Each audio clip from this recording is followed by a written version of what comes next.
Never Lose a Deal podcast. And today I am coming to you to discuss investing in cash flow, non performing mortgage notes. Now, depending on who you are listening to, I know primarily here online, many people, when it comes to real estate, really only have, one um, exposure to real estate.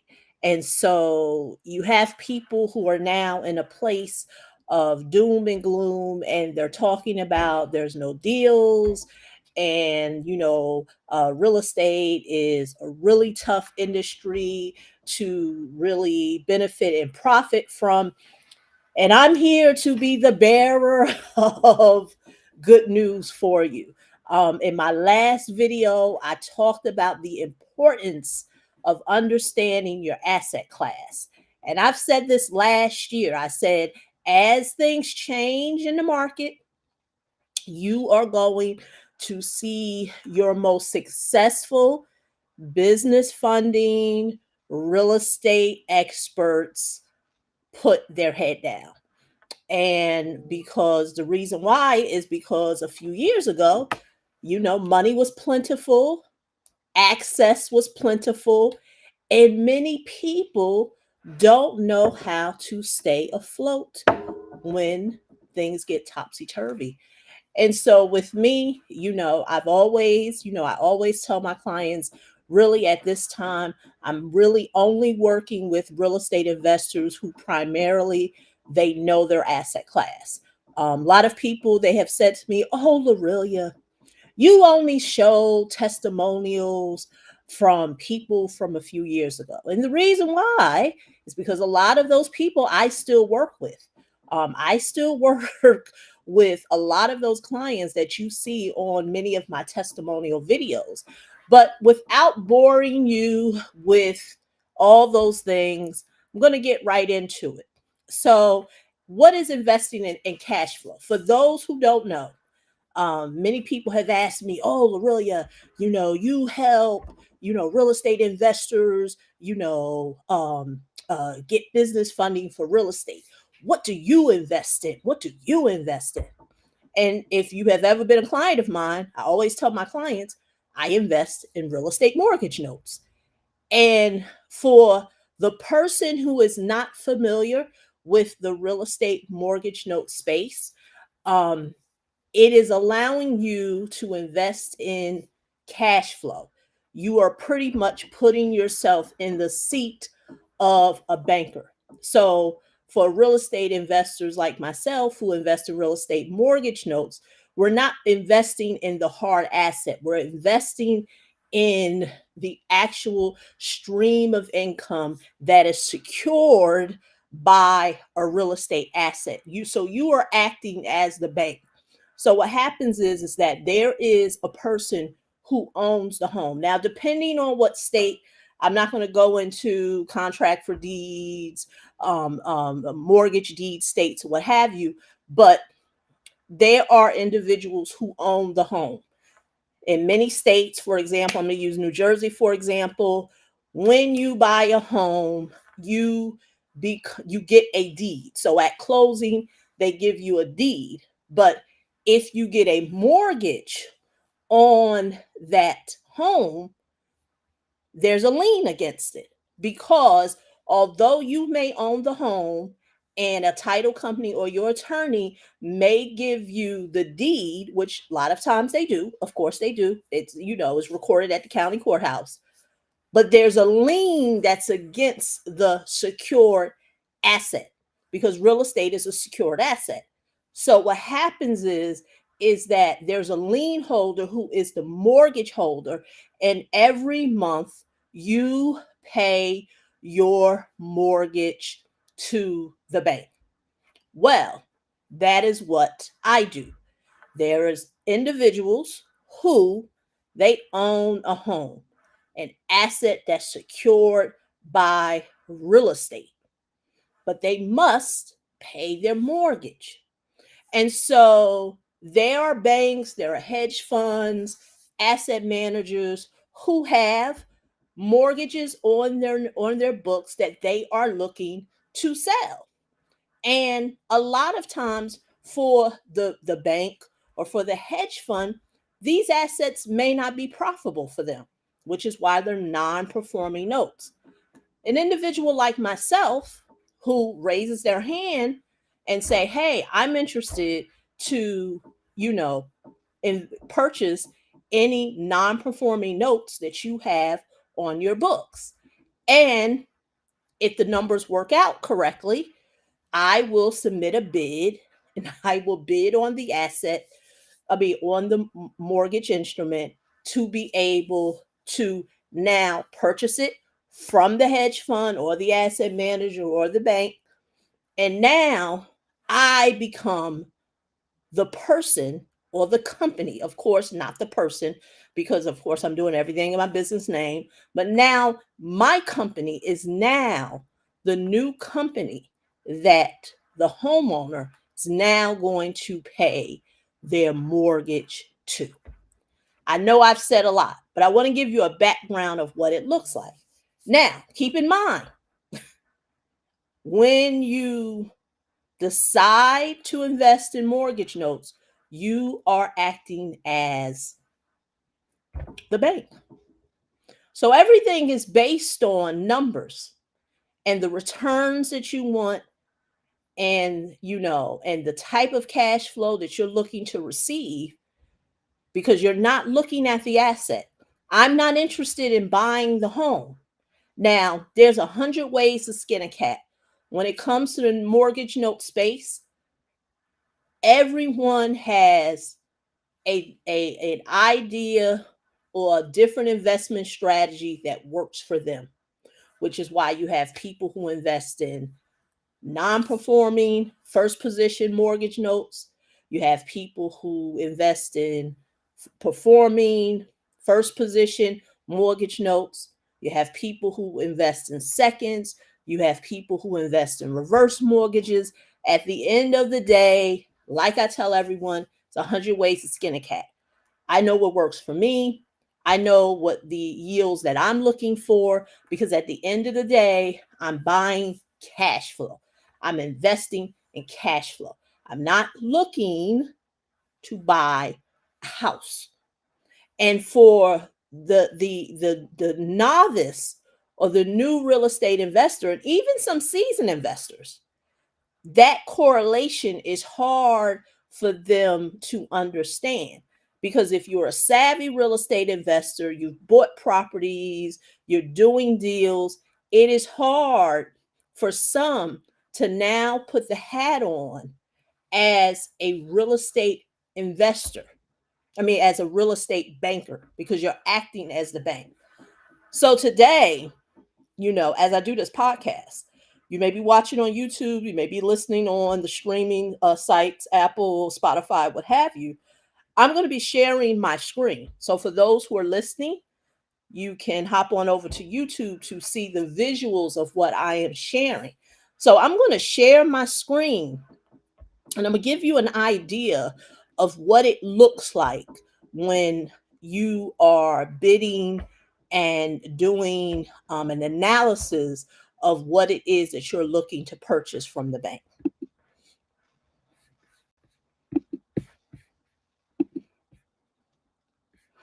So as you see, this was a non-performing mortgage pool tape that I received from a hedge fund. And so I extracted what I was looking for. So the particular states that I was looking to invest in was Georgia, North Carolina, and South Carolina. So I extracted what I wanted. And then from there, I started to do a sort. So as you can see, I'm not looking at properties. I'm looking at numbers. And that's why I said, for some real estate investors, this may not be their jam. So that's why you have novice people who their only exposure to real estate is what they see online, the fix and flips, the multifamilies. And so they're used to seeing hard assets. They want to see hard assets. So things like this, they're not interested in. But for me, I'm a numbers person. I like to analyze. So this is my jam. So I enjoy looking at numbers, doing calculations to decide on what type of returns and cash flow that I'm looking for. So the first thing I do is when I do my sort of the tape is I do a sort or um, the the payments of the assets. And as you can see in column E, um, the payment streams start at $126. Now, I normally invest in things that are $250 or higher. So that's why you see the dark gray, because this is telling me that I'm not looking at none of these assets that are below $250, because that is the payment that the homeowner is making to the bank. Hence, will be me if my bid is accepted successfully. And so, if you see, make this a little bigger for those who are online, may can't see. As you can see, it starts off at row 6. So row 6, I do some calculations.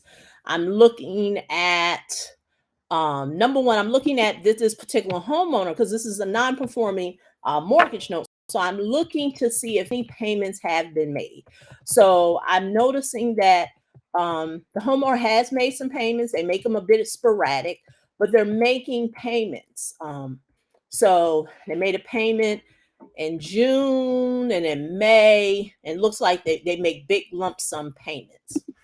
And so the unpaid balance on this particular asset is 17,781, and I do some calculations according to the asset manager.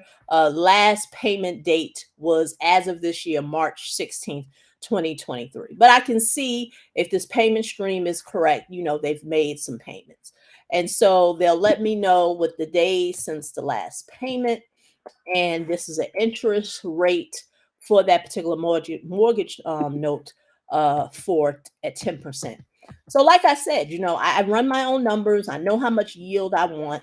And I'm looking for a 20% yield or 22% yield.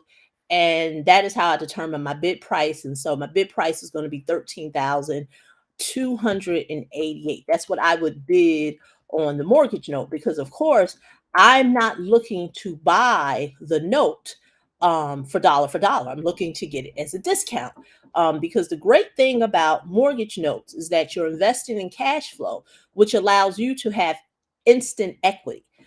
Unlike buying a home, there are some people who may buy them right, who may buy them wrong, but those who most people understand with a real estate asset, you have to wait for the equity to build up. With mortgage notes, you decide on the yields that you want. So that's why understanding the numbers and doing your calculations is very important. So you'll know if this is an asset that you want to bid on. And so the columns that are in yellow are some calculations, that I did to be able to come up with my numbers. This particular video, I'm not going to go into calculations, but I'm just going to show you some of the things that I look at. So, this is to give you an idea of the tape. So I'm not going to bore you. I'm going to now share with you the case studies, because a lot of people are like, oh, you're just showing me a whole bunch of Excel files. So now I'm going to show you 2 of the assets that are on this particular tape that I was looking at, because I guess I should have pointed out. And let me go back and share with you that on the tape, as I'm doing my calculations, The ones in yellow are the calculations that, based on the information that was given to me, I'm able to come up with some numbers. Now, as you notice, there are some things that are missing. I mean, this particular asset manager was able to give me the dates that things had got modified. Some of these assets got modified on here, as you can see, in 2008, this one in 2019, this one in 2021. So it kind of threw off my numbers. But the things that I didn't have is I didn't have the original maturity date. I like to have that to be able to reverse engineer some of the calculations that I'm calculating. Also on here, remaining term years, some of them are empty, which is why it's pink. So for me, I do that little color coding to let me know that some of the calculations didn't work out correctly because I'm missing things. I don't have remaining term years or what have you. And like I said, I didn't get the original term for any of the assets, and the original maturity date, I didn't get anything here as well. So I just wanted to kind of point that out. So now I'm going to do a case study of the actual asset. So this is Albany, Georgia, a non-performing note. As you can see, nice little home, it's definitely well taken care of. Like I said, it's a non-performing mortgage note. But what I noticed with the tape is that this particular homeowner is making some payments. So it's not like they have stopped making payments. It's been over the years. I mean, over a year. They are making some sporadic payment. So I feel comfortable with that.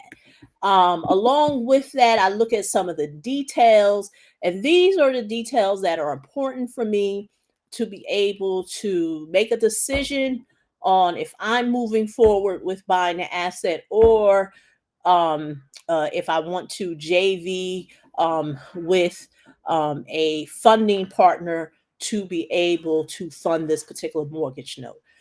So here are the details. So the BPO on this asset, based on the bank, is 70K. Unpaid balance of 17,781.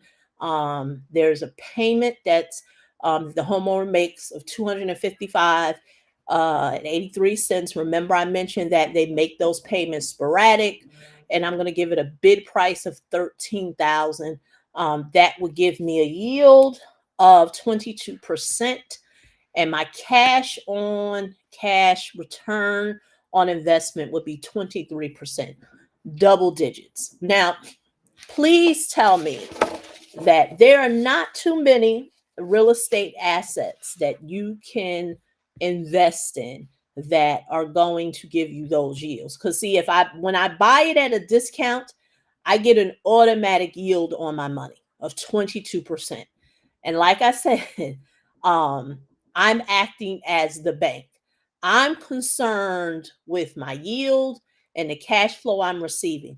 I'm not concerned about the asset. I'm concerned because I want to make sure my investment is secured by a real estate asset, but I'm not buying the property. I mean, clearly I'm seeing that, homeowner, it seemed like it's well taken care of, manicured lawns. So clearly there is some pride in home ownership with this particular asset. So I feel comfortable with that. Of course, as I go through due diligence, when I put in my bid, I'll have, and a real estate agent to do a drive-by just to make sure that this is a current, that this is the current condition of this home. But from what I see, the things look good. I mean, like I said, I like these numbers. I like these yields.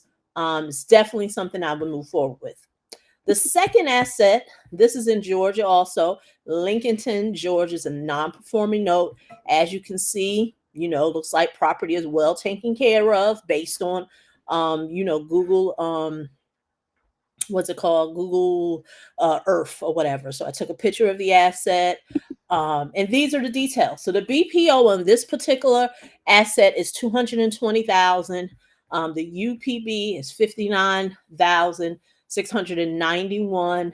Payment is $309. Bid price I would bid at $29,621. It has a yield of 12%. The cash on cash return on investment for me is 13%. Once again, double digit returns. My yield is 12%. I'm happy. I'm happy. And this particular asset, I would have to do more of a deeper dive because I did notice that the mortgage term was over 300, 300 remaining payments. So has me to, once again, they didn't give me on the tape the original. Let me go back to it. I didn't get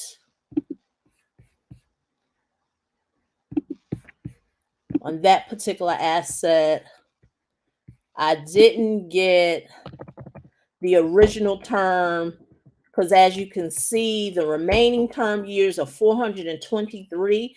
I mean, that's pretty much that's 40 more years. So I'm curious to know what type of original term was made. And then, as you can see, the original maturity date is missing as well. So, so those are some things that would raise a red flag. But once again, you know, um, double digit returns and yields because once again, I'm buying a payment stream. I'm not buying an asset. And so these are the things that mortgage note holders, um, like myself, those who invest in non-performing mortgage notes, we're looking at the payment stream.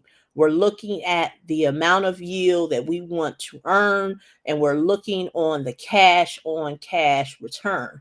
So this is just an example of what investing in cash flow looks like. Because, like I said, you have people now who are saying, there's no deals, it's hard to invest in real estate.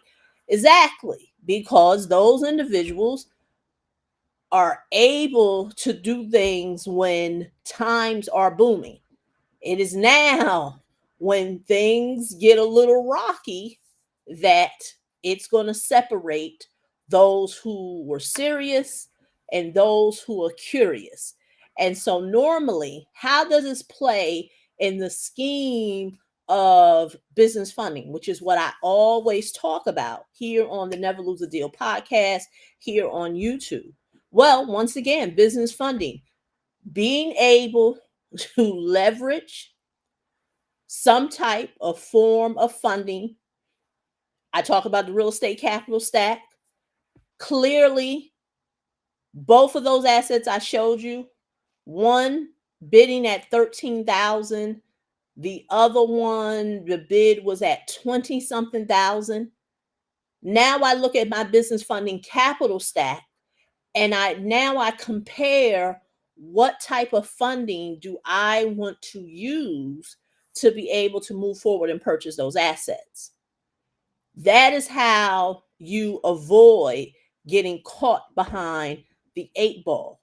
Because if you're going to leverage some type of funding, you want to make sure you have a cash flowing asset to be able to offset some of the funding that you are looking to leverage.